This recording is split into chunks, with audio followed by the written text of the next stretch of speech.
हरे Krishna. Pure भेज by Radhika kitchen में आपका स्वागत है। मैं ललिता देवी दासी। कर्म पुराण में वैशाख की शुक्ल पक्ष की मोहिनी एकादशी का बहुत सुंदर वर्णन है। युधिष्ठिर महाराज भगवान श्री कृष्ण से कहते हैं, वैशाख मास की जो मोहिनी एकादशी है उसकी हमें कथा सुनाइए, उसका क्या महत्व है, उसका क्या कैसे व्रत किए जाते हैं। भगवान श्री कृष्ण मुस्कुराते हुए कहते हैं, आपने बहुत सुंदर प्रश्न किए। हरे कृष्ण। प्योर भेज बाई राधिका किचेन आपनेদের স্বাগতম। কর্মপুরাণে বৈশাখের শুক্লপক্ষের মোহিনী একাদশীর সুন্দরভাবে বর্ণনা হয়েছে। মহারাজ যুধিষ্ঠির ভগবান শ্রীকৃষ্ণকে বলছেন, হে কেশব, বৈশাখ মাসের যে শুক্লপক্ষের একাদশী মোহিনী একাদশীর আমি শুনতে খুব ইচ্ছুক। ভগবান শ্রীকৃষ্ণ একটু হেসে বলছেন, হে ধর্মরাজ যুধিষ্ঠির, তুমি খুব সুন্দর প্রশ্ন জিজ্ঞাসা করেছ। উত্তরে ভগবান শ্রীকৃষ্ণ বলছেন, হে ধর্মপুত্র, আমি তোমাকে যে প্রশ্ন করেছেন পূর্বে সেই প্রশ্ন রামচন্দ্র বশিষ্ঠ মুনির কাছে করেছিল। তিনি জিজ্ঞাসা করেছিলেন, হে মুনিবর, আমি জনকনন্দিনী সীতার বিরিহত জনিত কারণে খুব দুঃখ পাচ্ছি, তাই একটি উত্তম ব্রতের কথা আমাকে বলুন, যার দ্বারা সর্বপাপ ক্ষয় ও সর্বদুঃখ বিনষ্ট হয়। এই কথা শুনে বশিষ্ঠদেব বললেন, হে রামচন্দ্র, তুমি উত্তরের প্রশ্ন করেছ। যদিও তোমার নাম গ্রহণেই মানুষ পবিত্র হয়, তবুও লোকের কল্যাণের জন্য তোমার কাছে সর্বশ্রেষ্ঠ পরম একটি ব্রতের কথা আমি শোনাচ্ছি। দেখুন, গোপালকে আমি চন্দন লাগিয়েছি, তাই এখন চন্দন যাত্রা চলছে। পুরো 1 মাস আমরা ঠাকুরকে চন্দন লাগাবো। তাই গোপালের দেখুন মাথায় হাতে চন্দন, মানে পুরো মাসটাই লাগাবো। তো চলুন এখন শুনি এই মোহিনী একাদশীর ব্রতকথা। বৈশাখ মাসের শুক্লপক্ষের একাদশীর নাম মোহিনী একাদশী নামে প্রসিদ্ধ। এই ব্রত প্রভাবে মানুষের সকল পাপ দুঃখ মোহজাল অচিরেই বিনষ্ট হয়। তাই মানুষের উচিত সকল পাপ ক্ষয়কারী সর্বদুঃখ বিনাশিনী এই একাদশীর ব্রত পালন করা, একাগ্র চিত্রে তার মহিমা শ্রবণ করা। এই কথা শ্রবণেই মাত্র সব পাপ বিনষ্ট হয়। পবিত্র সরস্বতী নদীর তীরে ভদ্রামতী এক সুশোভিত নগর ছিল। সেখানে চন্দ্রবংশজাত ধীমান এক রাজা বাস করতেন। कि बहुत अच्छा आपने प्रश्न किए, मतलब बहुत सुंदर इसकी कथा है। बहुत पुराने काल में रामचंद्र भगवान श्री वशिष्ठ मुनि से यही प्रश्न किए थे। रामचंद्र भगवान कहते हैं कि मैं सीता माता के लिए बहुत उनके विरह में बहुत दुख भोग रहा हूँ और मेरे मन में शांति नहीं है।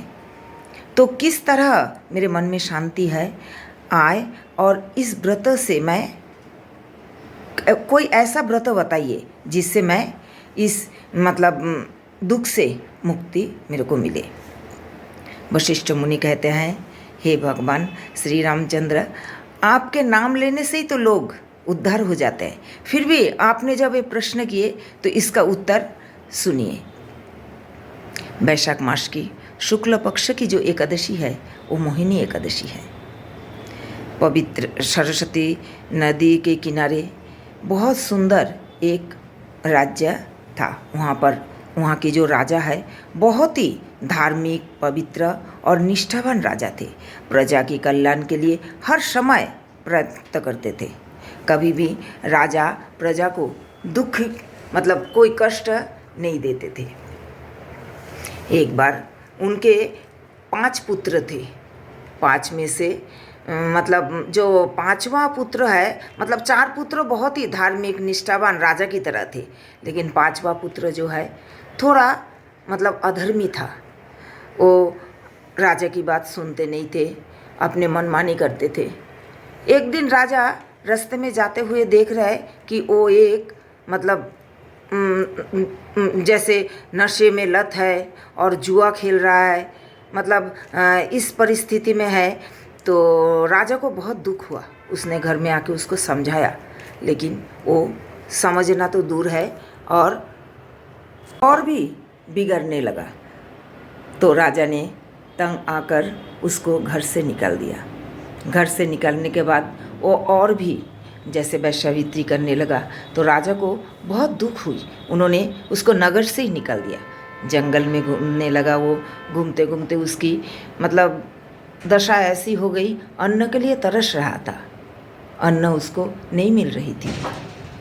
भूखे प्यासे से मतलब उस यहाँ तक पहुँची, उस जानवरों की हत्या भी करके उसके मांस खाने लगा।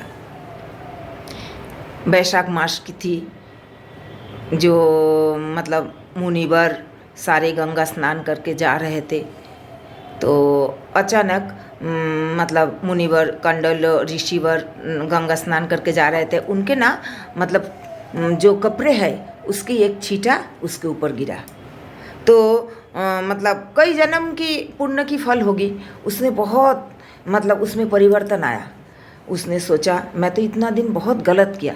तब वो कंडल मुनि के पास गए, जाके पूछने लगे, हे मुनिवर, मेरे को बताइए इस अपराध का मैं कैसे मुक्ति मिल सकती है, मैंने इतना जो अपराध किए।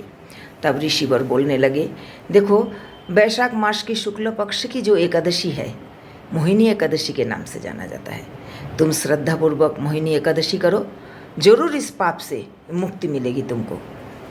तब उसने बहुत ध्यानपूर्वक बहुत निष्ठा से मोहिनी एकादशी का व्रत पालन किए और अंत में उसको स्वर्गलोक प्राप्त हुई। রাজা খুব ধার্মিক ছিলেন, পুণ্যকর্ম ও সমৃদ্ধশালী। তিনি নলকূপ, জলাশয়, উদ্যানমঠ সব কিছু রাজ্যে নির্মাণ করেছিলেন। তিনি ছিলেন বিষ্ণু ভক্তি পরায়ণ রাজা। কিন্তু তার ছিল 5 পুত্র। 5 পুত্রের ভেতরে পঞ্চম পুত্র খুব দুষ্ট বুদ্ধি ছিল ও দুরাচারী। সে সর্বদা পাপকর্মে লিপ্ত থাকত। পরস্ত্রী সং, বেশ্যাসক্ত, লম্পট, দুরাকার সব কিছুতে ও ছিল। দেবতা, ব্রাহ্মণ, পিতামাতার কথা শুনত না। সে অন্যায় কার্যে রাত সবসময় দূরত থাকত। পিতা ধনবান একদিন পথ চলছিলেন, হঠাৎ সে দেখতে পেলেন দুষ্টবুদ্ধি এক বেশ্যার গলায় হাত দিয়ে সংকোচে ঘুরে বেড়াচ্ছে। তার নির্লজ্জ পুত্রকে এভাবে চৌরাস্তায় ভ্রমণ করতে দেখে তিনি অন্তত মনমাহিত হলেন। তাকে রাজ্য থেকে বার করে দিলেন। সে ঘুরতে ঘুরতে মানে অন্যের জন্য কি অন্ন খাবে, অন্যের জন্য ক্ষুধার জ্বালায় এদিক ওদিক ঘুরতে থাকলো। অন্ন বস্ত্রহীন দুষ্টবুদ্ধি ক্ষুধার তৃষ্ণায় কাতর হয়ে পড়ল। অবশেষে নিজের গ্রামে সে চুরিও করতে লাগল। কিন্তু পিতার সম্বন্ধে তাকে একদিন রাজ্য থেকেই তাড়িয়ে দিল। তখন ও জঙ্গলে বসবাস করতে থাকলো।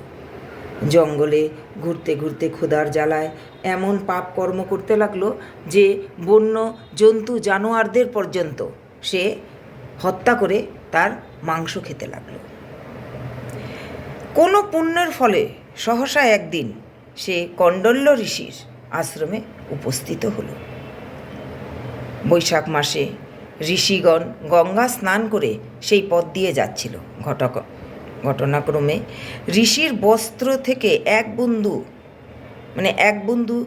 বিন্দু জল তার গায়ে পড়ল। সেই জল স্পর্শে তার সমস্ত পাপ দূর হলো। হঠাৎ তার সুবুদ্ধির উদয় হলো।